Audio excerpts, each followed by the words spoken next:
So, my attempt here will be to relay some thoughts about civil commitment and the insanity defense, and why so few individuals vocally, actively, or possibly even in their heart support abolishing the insanity defense and civil commitment. And there could be a couple reasons. I'm just going sort of off the top of my head here. I mean, I've been thinking about this for a little bit, so I've been trying to vocally communicate to others that we should abolish the insanity defense and civil commitment.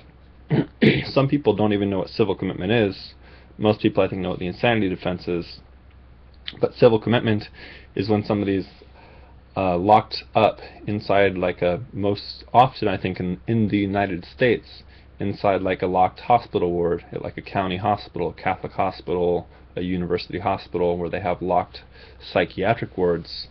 That's well, you can be put on hold, and then I think it depends on each state, but most states you can have, the states that I know of, you can be put on like a 72-hour hold, and then you might have to go before a judge, and in some states you can get a jury if you want, I think.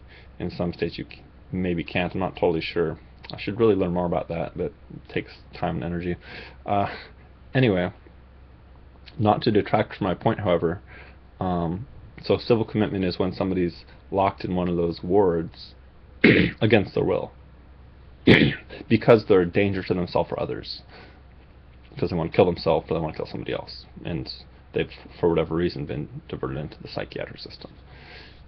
Anyhow, I guess the main point, I've never been locked up, don't want to be. I think nobody should be, but I think a lot of the people that have been locked up are probably of lower socioeconomic status, so they have less, they need to sort of secure their basic needs. Maybe they're on disability, but they don't have really a whole lot of time to maybe partake in activism or energy resources. And I'm sort of theorizing here.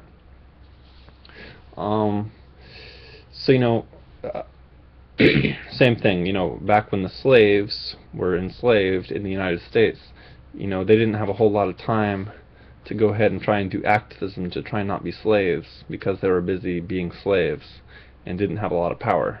So it's a little bit similar in that regard. So additionally, people don't know about the issue. Most people just accept it as fact. They don't question it. When I say it, they don't question it. I mean the whole rationale behind the psychiatric system. So I won't go on. I think I've communicated somewhat one of my points, and I guess it's a solution to this. So I guess then, actually before I finish, the next following question I think is rational, is how can public support for abolishing the insanity defense and civil commitment increase?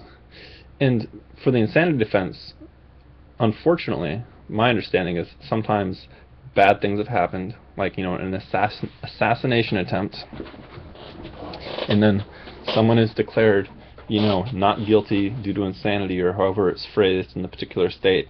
There's public outcry saying that there's injustice. So that's one way public support is raised, a bad thing happening, and that's not ideal. Ideally, people will say, hey, it's stupid to have the insanity defense before bad things have to happen. That's ideal.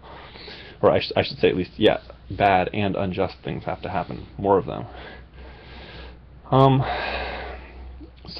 Well, you can read the books by Thomas Saz. You can simply educate yourself on the issue, and I would recommend reading a book called Insanity, The Idea and Its Consequences, by the late psychiatrist Thomas Saz, if you want to learn in Saz, S-Z-A-S-Z, reading that book to try and sort of understand why the insanity defense should be abolished.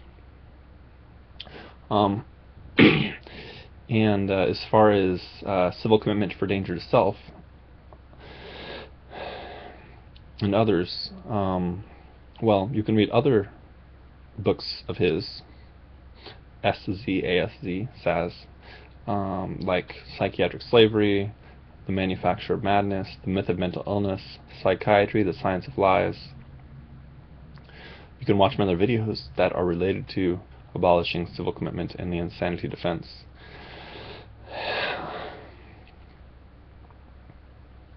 But yeah, how can public support be raised?